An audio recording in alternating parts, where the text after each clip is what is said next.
Muito obrigado, Sr. Presidente. Cumprimento o Sr. Presidente e cumprimento o Sr. Dr. Luís Neves, Diretor Nacional da Polícia Judiciária. E a minha primeira pergunta, já disse que teve conhecimento do furto de Tancos em 29 de junho e que tomou nos 2 dias seguintes conta da investigação, e quais foram os primeiros procedimentos que a Polícia Judiciária tomou em sequência do sucedido? Bem, eu no dia 29, por volta de 11:15, mais minuto, menos minuto, recebi uma chamada no telemóvel do Sr. Coronel Luís Vieira, Diretor-Geral da Polícia Judiciária Militar.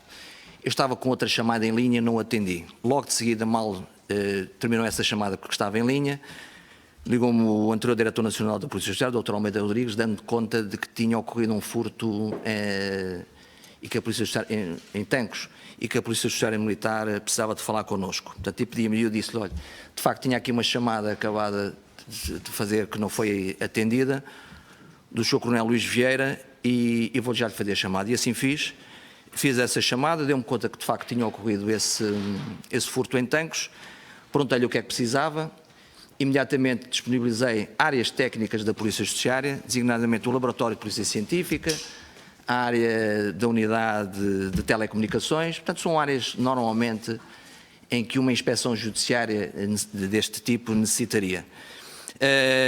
Mas senti que de facto não se percebia muito bem o que é que pretendia. O que é que eu fiz?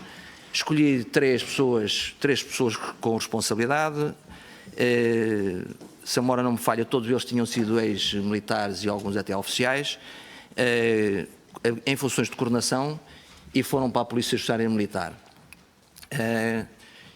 Ainda não estariam lá a caminho quando é conhecido publicamente que tinha ocorrido o furto, se a memória não me falha, por volta das 11h20, 11 e qualquer coisa, através de um comunicado do Sr. Chefe de Estado-Maior-General das Forças Armadas, General Pina Monteiro. Durante esse dia, sobretudo o que havia necessidade de se fazer e que era premente, era de ter acesso às designações técnicas dos equipamentos que tinham sido furtados e conhecendo a sua extensão, para se poder fazer uma avaliação, mas sobretudo para se fazer a sua difusão. Há esta obrigação, quer interna, quer sobretudo perante os nossos parceiros de cooperação policial internacional, de se ter que fazer esta difusão. Portanto, era uma investigação que inicialmente estava entregue à Polícia Judiciária Militar. Durante essa manhã e parte da tarde nada mais foi feito. Da parte da tarde, já para o final da parte da tarde, recebo um telefonema de um colega que era e é o atual subdiretor da Diretoria do Norte, dando-me conta de que o que poderia ter sucedido poderia ter que ver com uma investigação que a Diretoria do Norte tinha em curso. É evidente que perante aquilo que estava a passar e que essa investigação corria termos, os titulares da ação penal eram magistrados colocados no DCEAP, no Departamento Central de Investigação e Ação Penal, e o que eu fiz foi sair do edifício sede da Polícia Judiciária e ir para o edifício em frente, falar com os magistrados à procura desse mesmo inquérito e o que é que se passava. De facto, constatou-se que havia um inquérito que ali corria, termos com uma informação muito embrionária, e que as coisas podiam encaixar uma na outra, ou seja, que aquela informação podia ter, de facto, o encaixe naquilo que tinha acabado de suceder. O que fiz foi dar conta disso aos magistrados, portanto, os colegas do Porto acabaram por ficar alertados na decorrência daquilo que tinha sido tornado público e, naturalmente, regressei à Polícia Judiciária, onde dei conhecimento à Direção Nacional daquilo que tinha acabado de saber, ou seja, de que na Diretoria do Norte corria um inquérito esse que foi instaurado, se a memória não me falha, no dia 7 de abril desse ano, 2017, dei conta de que havia uma investigação nesse sentido, a Direção Nacional, quer pelo local onde se passaram os factos, quer pela proximidade do DCEAP, quer pela experiência e por tudo mais, acabou por referir, se ficando a investigação connosco, que ficaria na unidade de que eu era, na altura, dirigente, que era a Unidade Nacional contra o Terrorismo. Um esclarecimento e, portanto, a investigação começou com a direção, chamemos-lhe assim, ou a coordenação da Polícia Judiciária Militar e passou para a Polícia Judiciária? Não. Não, não foi assim. Não foi assim que se passou. O que aconteceu foi que nós, perante isto, demos conta à Polícia Judiciária Militar de que tínhamos uma informação, porque nós não conhecíamos na plenitude, de que podia ter aquele encaixe. No dia seguinte, ao final do dia, portanto estamos a falar de 30 de junho de 2017, ao final do dia, a senhora Procuradora-Geral entendeu por bem delegar competência da investigação na Polícia Judiciária. O que se passou nos dias seguintes, em termos processuais, do ponto de vista técnico, porque há aqui vários episódios no meio que, e de acordo com aquilo que eu disse no início, para a descoberta da verdade material, salvo melhor opinião, eu devo aqui partilhar. Essa questão técnica de incorporação do processo da Polícia Judiciária Militar só mais tarde é que veio a ocorrer. Nós, durante esse tempo, no dia 30, sentimos que houve uma grande repulsa por parte da Polícia Judiciária Militar em que a investigação nos fosse delegada, independentemente da posição de coadjuvação que também a Polícia Judiciária Militar ficava nesta investigação. Sentimos isso.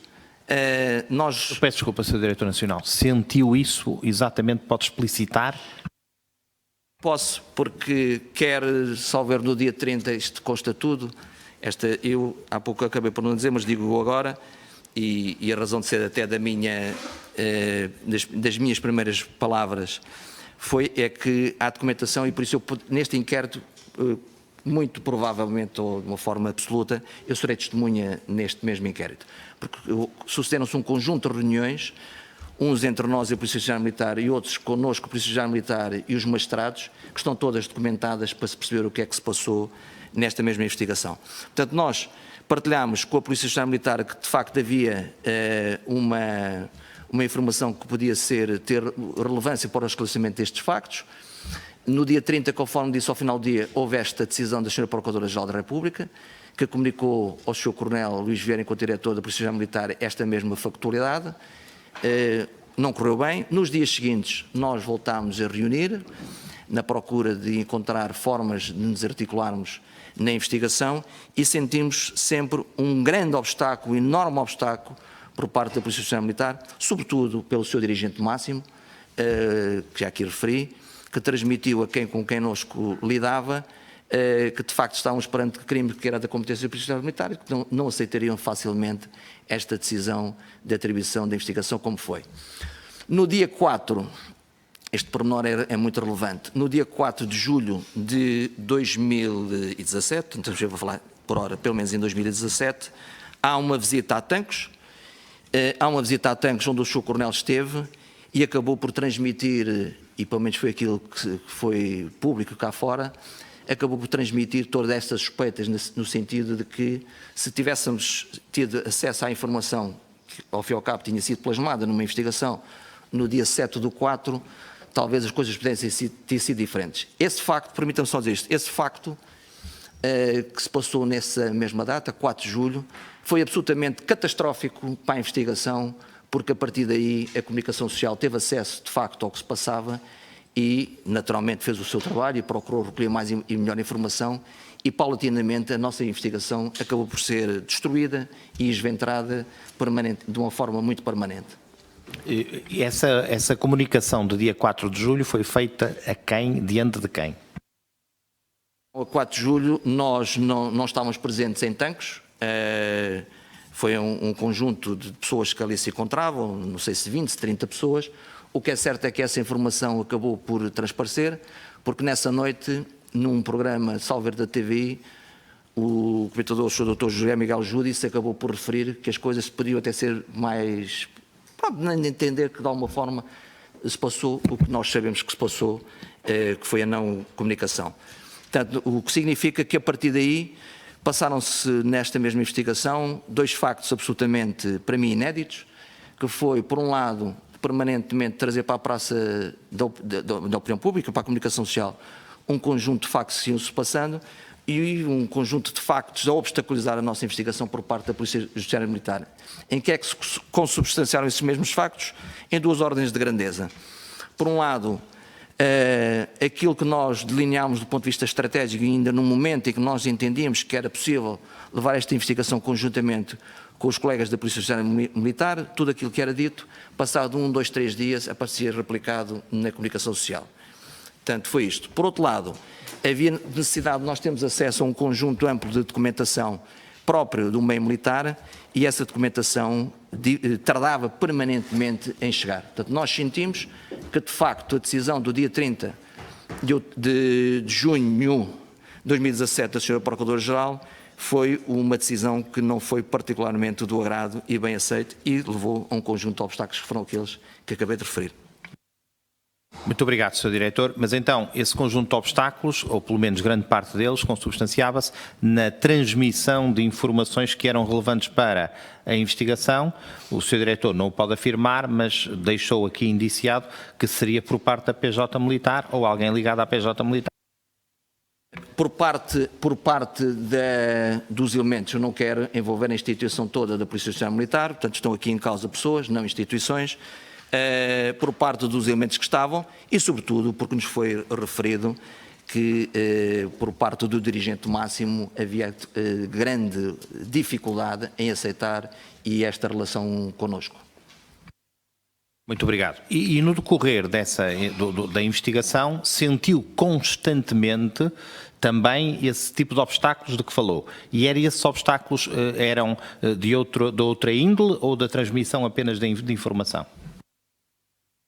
Nós sentimos, sobretudo esses, e sobretudo aquilo que no momento inicial da nossa investigação, porque ao fim e ao cabo, apesar da investigação ter sido autuada na data em que aqui referi, a investigação estava-se a iniciar, de alguma forma connosco, sobretudo um profundo mal-estar e uma desconfiança, porque, conforme referi, não é aceitável que em qualquer investigação, muito menos numa investigação desta natureza, desta gravidade, desta importância, que aquilo que é decidido estrategicamente delinear, ser replicado na comunicação social.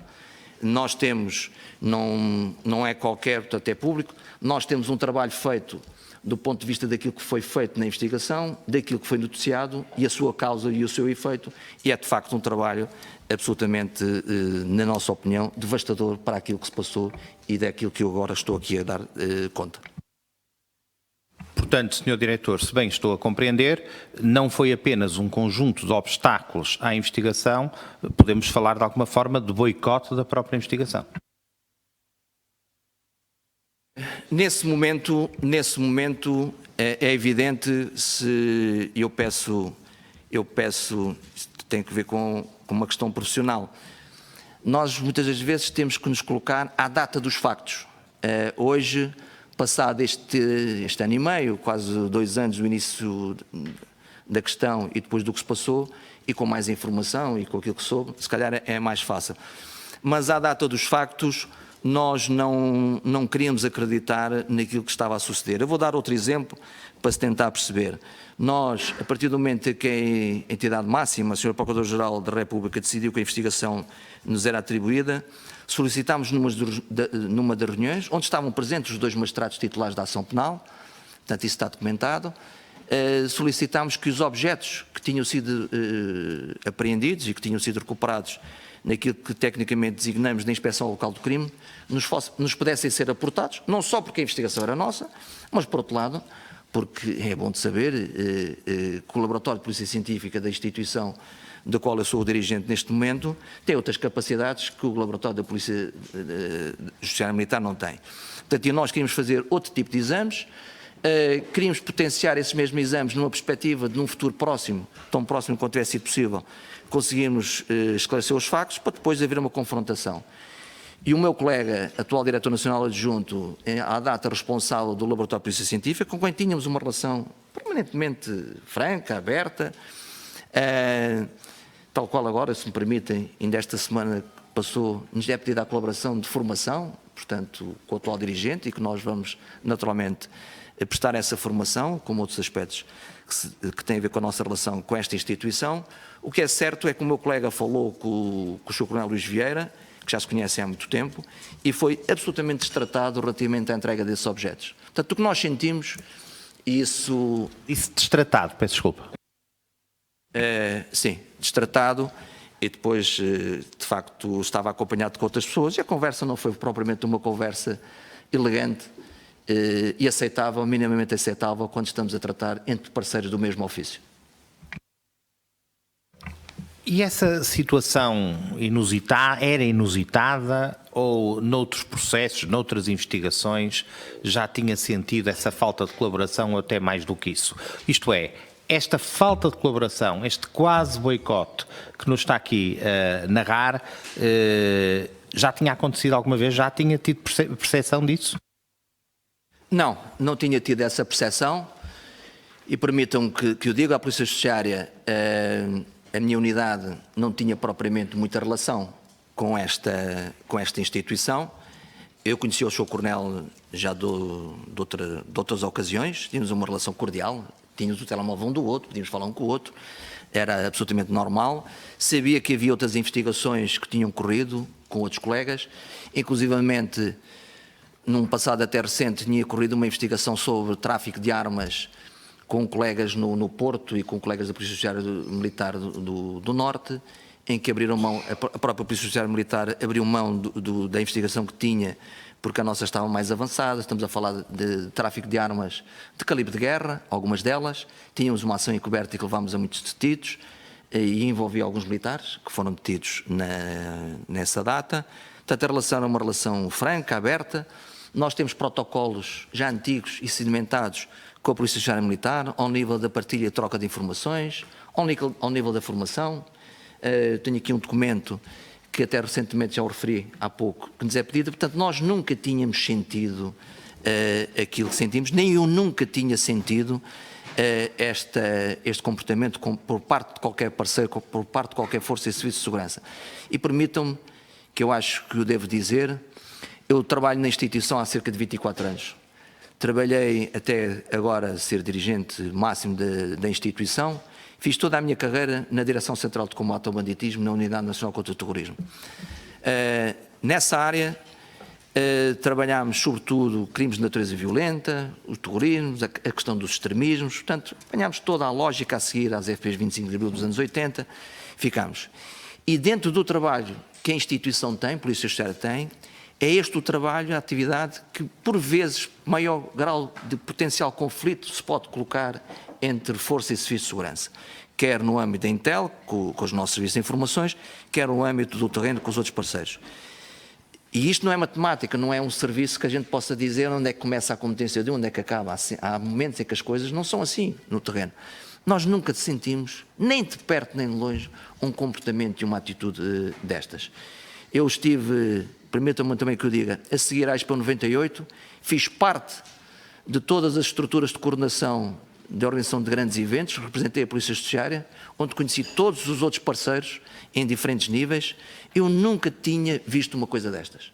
Isto para mim foi e depois do que sucedeu, e falaremos naturalmente mais à frente, foi de facto absolutamente inédito o que tinha ocorrido. Nós tínhamos tido, muito recentemente, com o reporte à data dos factos que estamos aqui a falar de final de junho, princípio de julho de 2017, nós tínhamos tido uma mega investigação na área da corrupção, aquilo que ficou conhecido pelo fenómeno da corrupção das messes, sobretudo da Força Aérea, uma investigação que tinha iniciado na Polícia Judiciária Militar e que depois transitou para nós, com os resultados que são conhecidos de todos, que estão neste momento em julgamento, dezenas de pessoas que são suspeitas.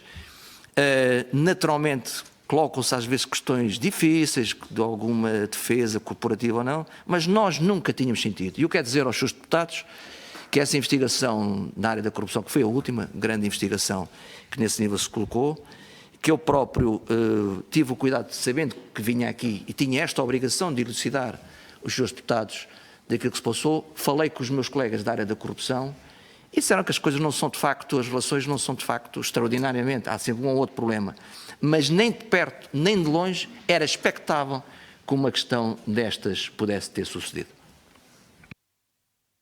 Portanto, a situação é extraordinária, a situação é de facto inusitada. Tancos é, digamos assim, um momento em que as relações institucionais, e não só, entre as duas polícias, se degradaram praticamente sem exemplo anterior que o justificasse. Ou seja, o ponto de atrito deve-se a Tancos, e Tancos é a base central desta situação. A que é que se deverá isso? O que é que existirá em Tancos que faz com que uma colaboração que, pelos vistos, existia, deixasse de existir desta forma tão abrupta?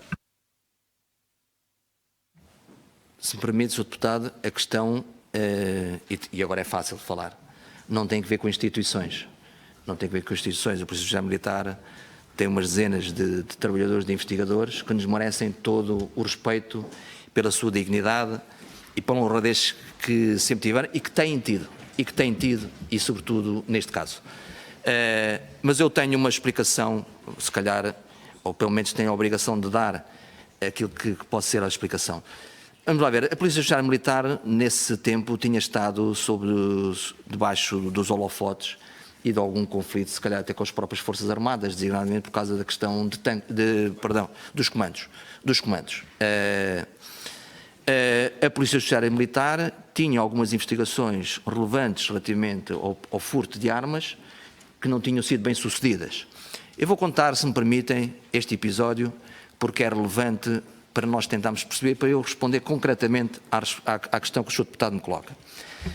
Bem, em 2016, ou até talvez em 2017, para aquilo que eu vou dizer é irrelevante, o país vivia e estava a viver um momento difícil do ponto de vista criminal, naturalmente, daquilo que eram os designados ataques às ATMs, às caixas multibanco. Nós sentimos nos últimos anos, desde 2008, por razões que não interessam, tinha ocorrido uma deslocalização do crime violento, estamos a falar de ataques à mão armada, a bancos, carrinha de transportes de valores, a CTTs, tudo isso, tinha havido uma deslocalização porque tínhamos dizimado dezenas de grupos, detido milhares de pessoas, para este negócio mais rentável que era os ataques a ATMs. Num dos ataques a um ATM, há uma testemunha que é um militar de uma tropa especial, que diz à nossa gente, às 4 da manhã, quando vai a um arrebentamento de uma caixa multibanco, que a arma que a pessoa empunhava para tomar conta do canto onde o ataque tinha sido feito, a arma era garantidamente uma arma de cariz militar e quem a empunhava tinha sido tropa especial. Ele era uma tropa especial. Portanto, ele sabia a movimentação, a forma de empunhar, tudo isto. Ele, inclusive, foi ameaçado por essa pessoa, portanto, estava num prédio em frente ao local onde o ataque estava a decorrer, foi ameaçado e transmitiu-nos isso.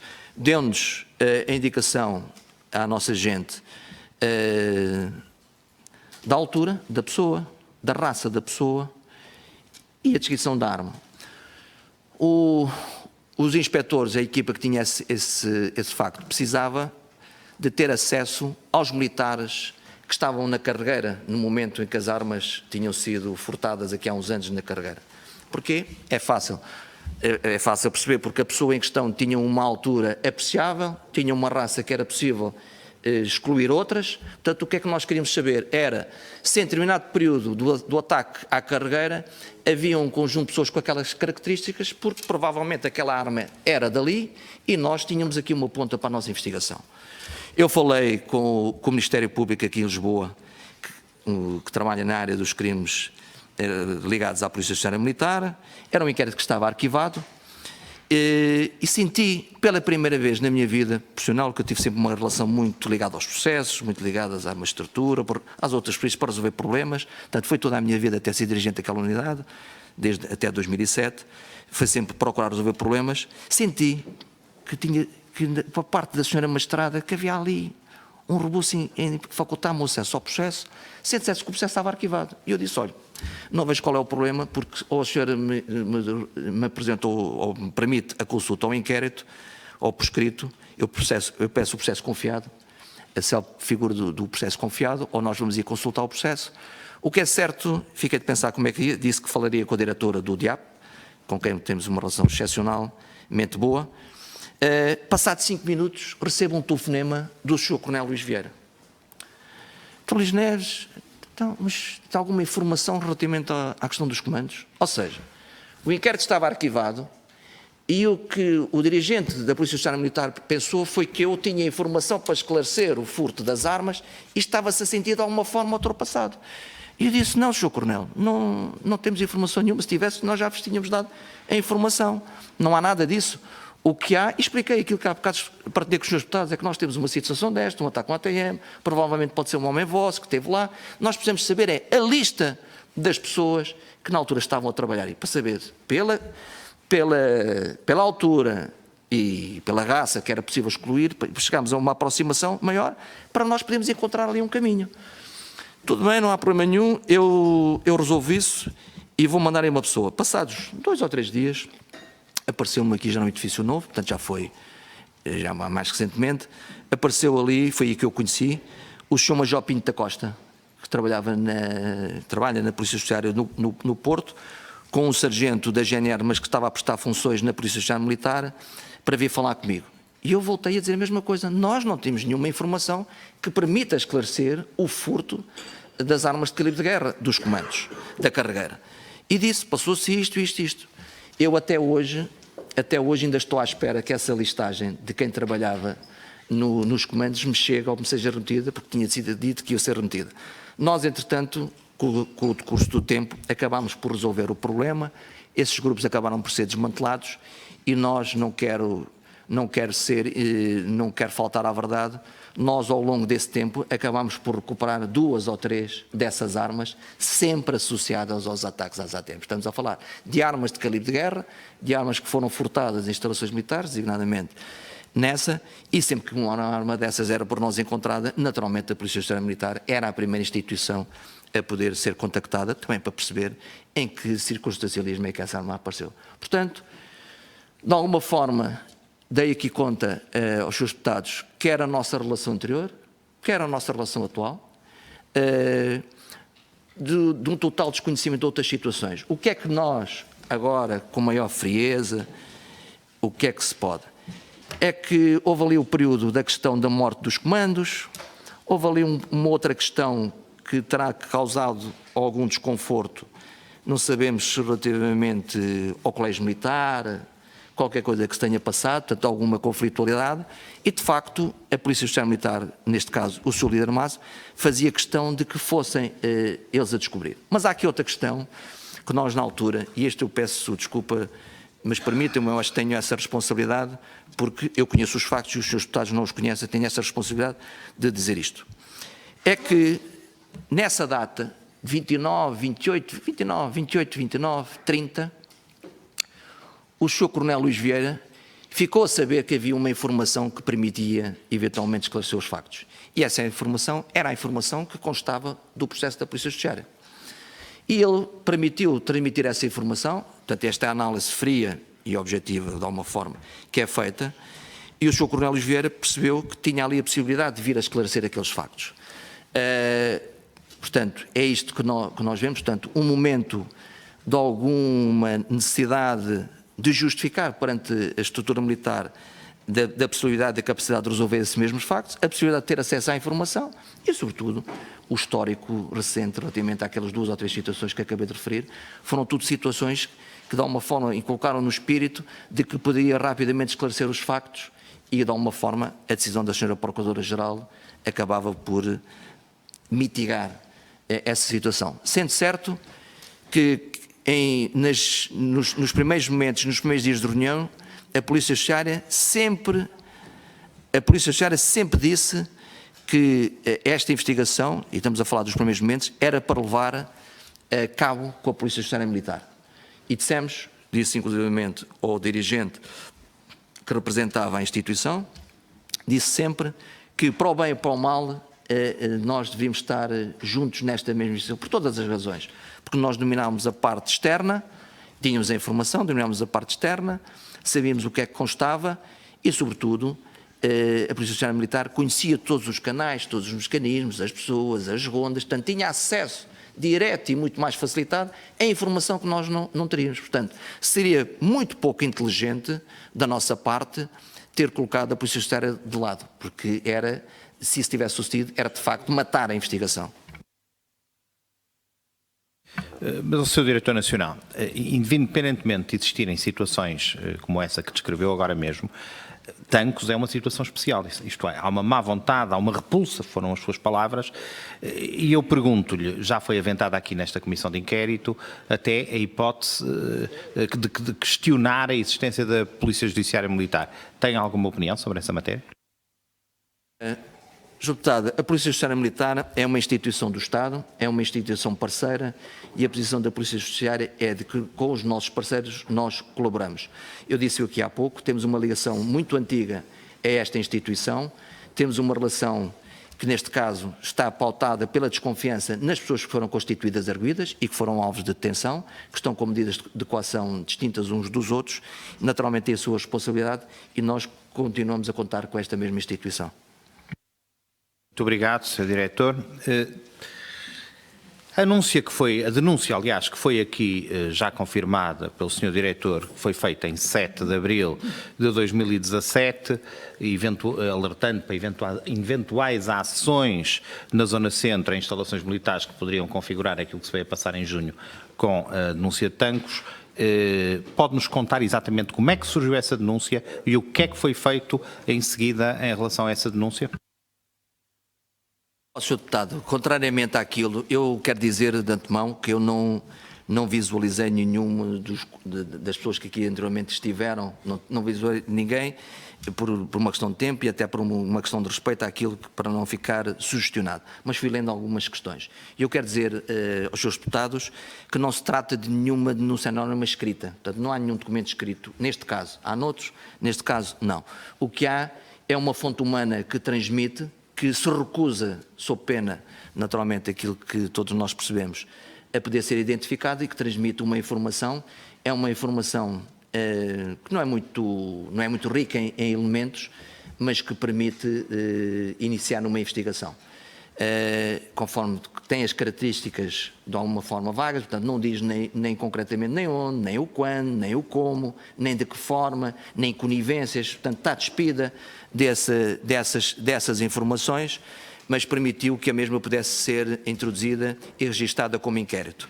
Esse inquérito foi registado no Porto, porque tinha acesso à informação, foi remetido para o DSIAP, veio logo com uma proposta, isto já é público, já é dito, portanto isto não está, é um meio de obtenção de prova, de interseções telefónicas, foi remetido para um juiz do Porto que não aceitou quer a competência, quer conhecer do pedido e da promoção do Ministério Público, foi remetido novamente para o DSIAP, face à região que estava enquadrada, remeteu para o Tribunal de Instrução Criminal de Leiria, que teve o mesmo comportamento e a mesma atitude que o colega juiz de instrução criminal do Porto tinha tido, devolveu novamente o inquérito ao DSIAP, o DSIAP reformulou e apresentou a proposta ao Tribunal Central de Instrução Criminal, que aceitou a competência, mas não aceitou as propostas de trabalho e de medidas de obtenção de prova que passava por aí.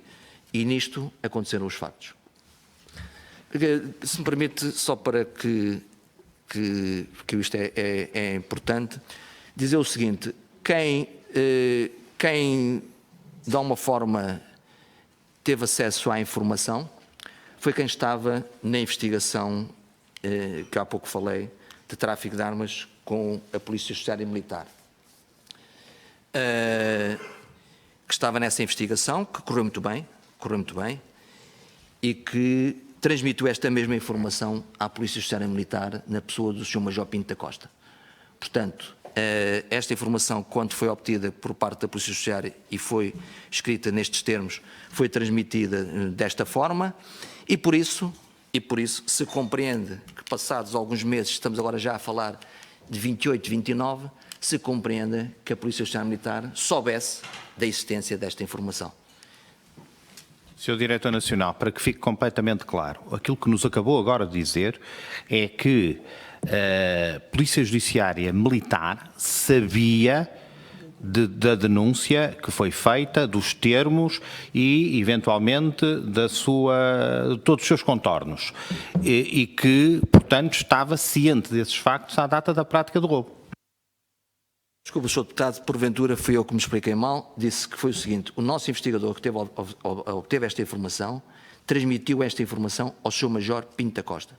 O que nós hoje podemos, de alguma forma, perceber... Sabe-nos dizer quando, Sr. Diretor?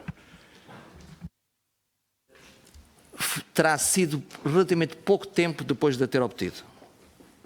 Portanto, provavelmente 15 dias, 20 dias depois de eventualmente... Portanto, ainda durante o mês de abril, já que a data da denúncia é de 7 de abril, não é?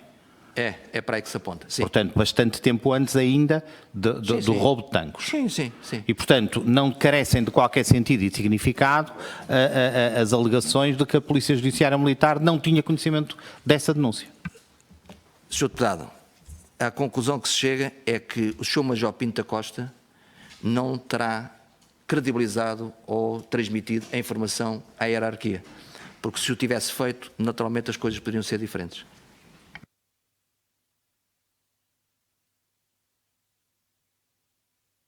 Portanto, Sr. Diretor, muito obrigado. E, portanto, essa partilha de informação que foi feita entre a Polícia Judiciária e a Polícia Judiciária Militar também não tem conhecimento se de alguma forma chegou à hierarquia da Polícia Judiciária de forma a poder ser, por exemplo, partilhada no órgão especial que existe para esse efeito, o CAT. Desconheço se foi partilhada pela Polícia Judiciária Militar. Sabe-nos dizer com algum grau de exatidão, embora obviamente não estava na posse dessa informação, como nos disse há pouco, quem é que na Polícia Judiciária tinha essa informação? Tinha quem a obteve e os colegas investigadores na secção regional de combate ao terrorismo, ao banditismo e ao terrorismo do Porto. Portanto, não tem qualquer conhecimento, como nos disse, da informação ter sido partilhada na UCAT, nem com o Exército Português. Pela nossa parte, não. A única... Não. E a conclusão que chegou agora aqui, de que o Sr. Major Pinto da Costa da Polícia Judiciária Militar não partilhou a informação com a sua própria hierarquia, é uma dedução lógica, não é um facto de que esteja ciente. É uma dedução lógica porque o inspetor que lhe transmitiu a mesma informação, no dia em que foi tornado público a existência deste furto por parte do comunicado do seu chefe de Estado-Maior das Forças Armadas, ligou-lhe a dizer então. Muito obrigado. Considera que essa informação deveria, para além de obviamente ter sido partilhada com o Exército, devia ter sido partilhada com outros serviços de segurança, por exemplo, com outros serviços de informação, de forma que outras medidas pudessem ser tomadas que evitassem o que aconteceu? Agora, à distância, eventualmente sim. No momento, penso que não. A informação era muito crua ainda e que permitia que, se a investigação pudesse ter caminhado o que aquilo nós pretendíamos caminhar, que pudéssemos dar informação mais efetiva. A instituição Polícia Judiciária, eu representei a Polícia Judiciária na UCAT desde a sua criação, desde 2003. A criação da UCAT foi uma proposta da Polícia Judiciária em 2003, ao governo então liderado pelo Dr. Adorno Barroso, que faziam parte de 4 instituições. Eu peço desculpa estar a voltar a este tempo, mas é para chegar e para concretizar a resposta que dei ao Sr. Deputado. Na altura pela Polícia Judiciária, pelo CEF, pelo CIEDME, ainda na altura convertido, e com o SIS. Passado um ano e pouco, aconteceu o 11 de março de 2004, com os ataques da Atocha, de Madrid. Nós estávamos, eu peço aos seus deputados que recuem 15 anos atrás, faz agora anos, nós estávamos a organizar o nosso Euro 2004. Eu representava a Polícia Judiciária na Comissão de Segurança do Euro 2004, não havia o sistema de segurança interna tal qual tem o desenho agora. Liderava de alguma forma essa equipa o então Secretário de Estado da Administração Interna, o Sr. Deputado Nuno Magalhães, Dr. Nuno Magalhães, que liderava esse grupo, e nós estávamos em reunião quando aconteceu os atentados da Atocha. Mais uma vez, a Polícia Judiciária fez uma nova proposta, recordo perfeitamente bem do que sucedeu, aliás, era um desígnio nosso que tínhamos, que era desta estrutura também da UCAT fizessem parte a Polícia de Segurança Pública, a Guarda Nacional Republicana e a Polícia Marítima. Na altura, como hoje, O INAC, que era a estrutura aeronáutica de aviação civil, a entidade, não ficou a constar deste grupo de trabalho, porque não tinha poderes de polícia nem de força de serviço de segurança. O que é certo é que ficou uma válvula de escape em que podia ser convidado qualquer instituição ou qualquer entidade que pudesse, alguns dos parceiros ou quem liderava, poder fazer esse aporte. Recordo-me que nesse período, 2004, e que nós tivemos alguma dificuldade porque estávamos a organizar o Euro 2004, com uma série de situações que, entretanto, se vieram a passar, as instituições, as 7, partilharam muita informação e estiveram permanentemente juntas. Vou ouvir esses anos todos, a instituição Polícia Judiciária, por força da sua matriz e da sua competência e da responsabilidade, quer do ponto de vista preventivo, quer do ponto de vista repressivo na matéria do contra-terrorismo, tem sido a instituição que mais tem partilhado. Não estamos aqui a dizer se partilhamos mais ou menos com os outros. Se calhar partilhamos mais porque temos mais responsabilidade nesta matéria.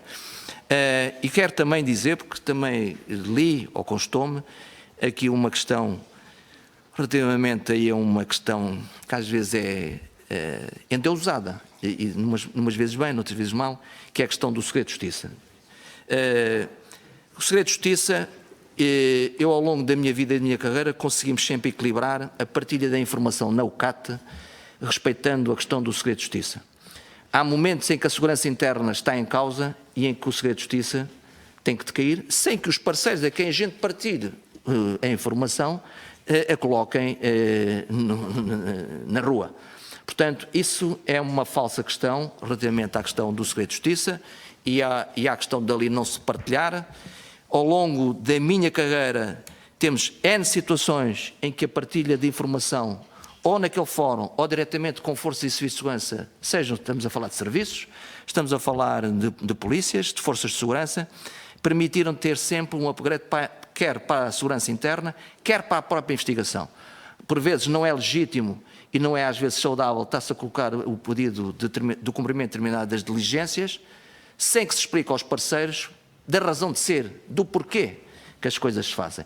Portanto, historicamente, ao longo destes 16 anos de existência da UCAT, a Polícia Judiciária tem milhares de informações que são ali partilhadas, algumas delas que resultam de investigações que nós temos, investigações que são públicas, que nós temos em diferentes matrizes de ameaças, de terrorismos, de vertentes de extremismos de uma ou de outra área, e são ali partilhadas.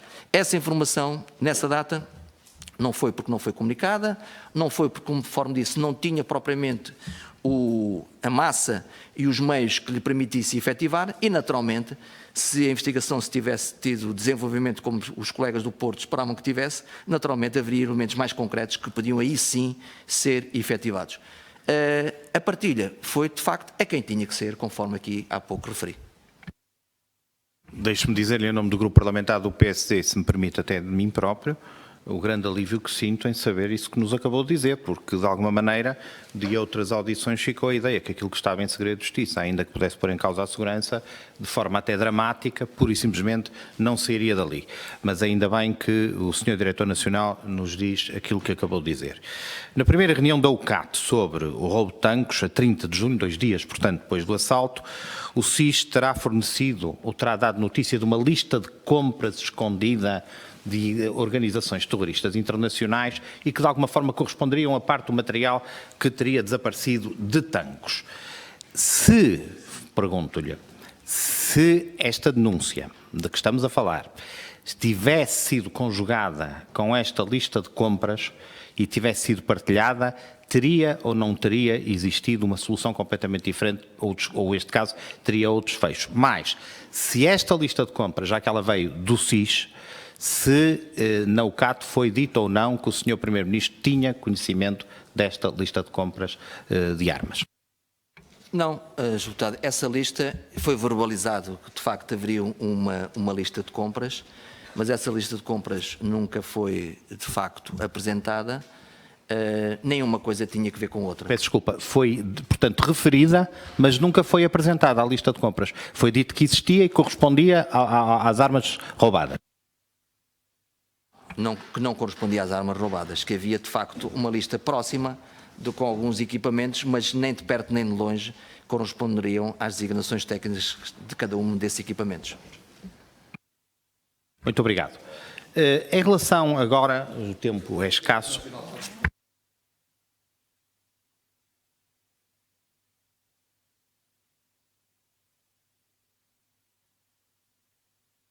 O deputado Ascenso Simões está muito preocupado com a questão do seu Primeiro-Ministro. Se tem alguma informação, já que foi o SIS que forneceu a informação sobre essa matéria. Eu tenho uma ligeira ideia de se ter falado, mas não relativamente a essa lista. Era outro trabalho, eu conheço que trabalho é esse, de que o SIS participou internacionalmente, que não tem nada a ver com essa matéria. Esse outro trabalho, o seu Primeiro-Ministro tinha conhecimento? Está desconhecido em absoluto. Obrigado. O reaparecimento do material, quando é que teve conhecimento de que notícias teve acerca deste reaparecimento? Eu tive conhecimento do reaparecimento na manhã do dia 18 de outubro, eram 10h30 da manhã, eu estava a entrar para uma reunião precisamente no SIS, um dos temas que eu iria falar com a direção dos serviços era essa, e eu não cheguei a dar o passo seguinte, já lá estava dentro, já tinha passado a área de segurança, mas recebi uma chamada do Sr. Coronel Manuel Estalagem a dizer que as coisas de tanques tinham aparecido. E eu disse, como? Apareceram. Mas apareceram como? Apareceram numa determinada situação, ali na chamusca, e eu disse, então, diga-nos lá as coordenadas, porque nós vamos falar com o laboratório de polícia científica para fazer as perícias e para fazer a inspeção ao local de crime. Oh, doutor, isso não vale a pena, porque o material já foi todo levantado. Já foi todo levantado e já foi todo acondicionado em Santa Margarida. É evidente, para quem trabalha nesta área e é polícia, o mínimo que podia pensar é que estávamos ali perante uma situação absolutamente bizarra. Eu disse ao meu parceiro que me estava a receber o que é que tinha acabado de suceder, voltei para trás para ir para a polícia e para falar com os magistrados, tanto telefonei aos magistrados a dizer o que é que se tinha acabado de receber do telefonema, e estava passar 10 minutos, um quarto de hora ainda não tinha chegado, mas estava breve a chegar às instalações, estava a ouvir já na comunicação social que de facto tinham aparecido as armas. Dirigi-me imediatamente para o TSIAP, nem cheguei a entrar no edifício, para falar com o diretor, o doutor Amadeu Guerra, na altura,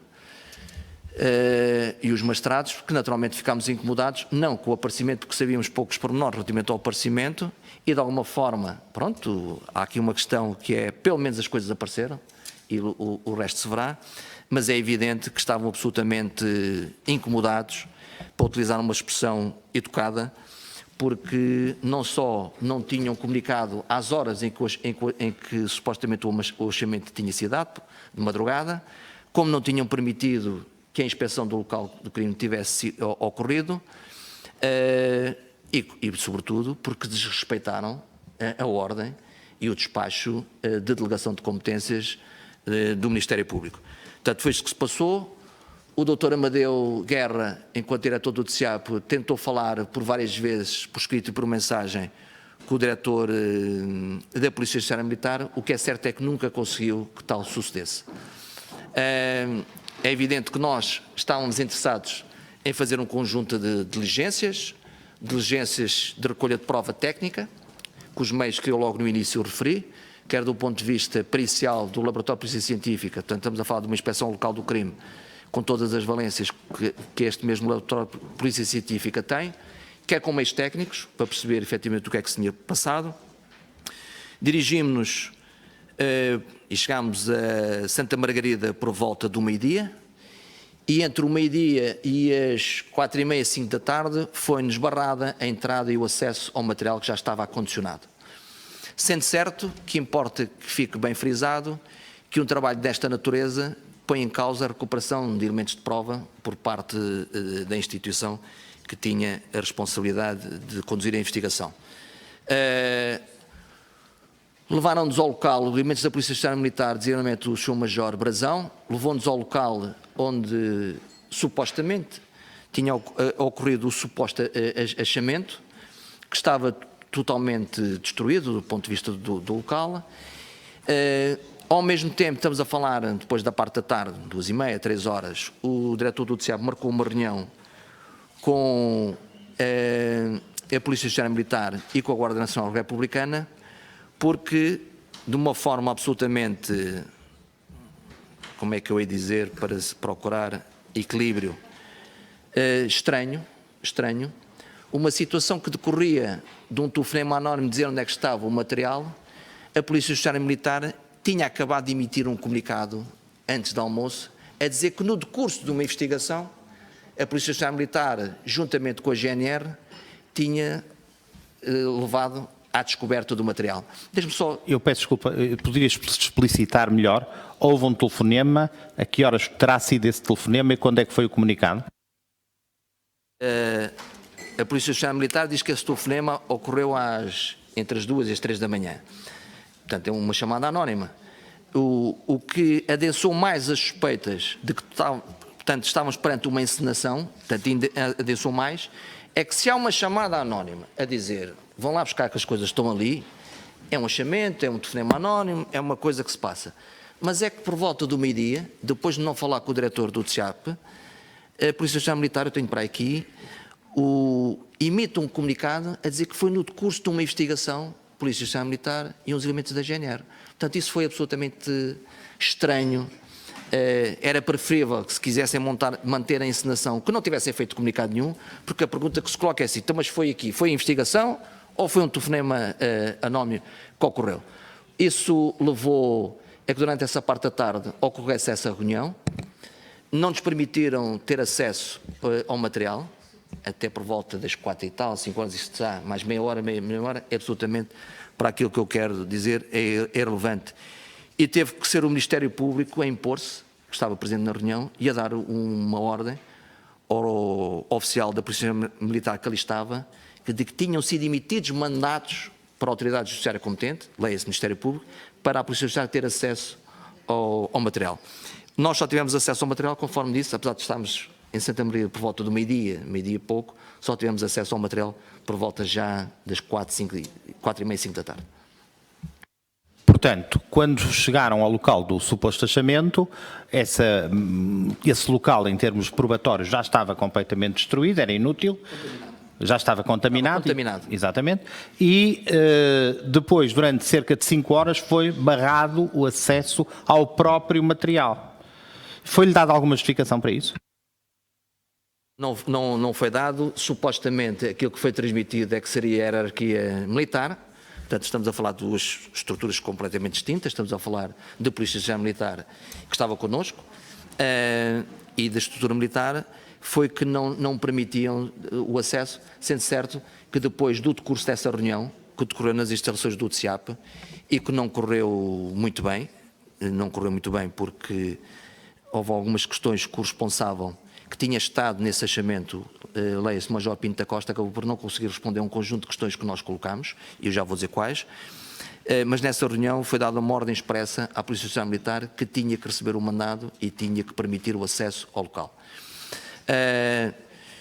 O que é que se passa aqui? O que se passa é que, perante a nossa estranheza, quer relativamente à questão do telefonema anónimo, quer relativamente à forma como as coisas ali apareceram, quer relativamente à não comunicação à entidade competente, não nos comunicaram nem a nós, nem ao Ministério Público, quer relativamente ao levantamento, quer relativamente à destruição de qualquer prova que nós pudéssemos recorrer, o que nós colocámos, a questão é que não se tinham percebido que aquilo era um material de tanques, e a questão que se coloca, tão nua, tão crua, e peço desculpa dizer isto, é se de facto há assim tantos furtos que não se tenham percebido que aquele era o material que toda a gente procurava. Para além disso, foi-nos dito, eu desconhecia, porque felizmente nunca tive que fazer grandes diligências em termos de buscas em instalações militares, é que de facto havia regras, e as regras são para respeitar, quanto à forma e ao tempo e ao momento de entrada em instalações militares, mesmo quando no âmbito de decisões judiciais, estamos a falar de mandados de busca, sejam eles emitidos pelo Ministério Público ou pela autoridade judiciária, leia-se juiz de instrução criminal. Neste caso tinha sido o Ministério Público, no âmbito e na esfera das suas competências a determinar. O que é certo é que levámos estas horas para visualizar apenas o equipamento. E considera que essa espera foi fatal para o decurso da investigação?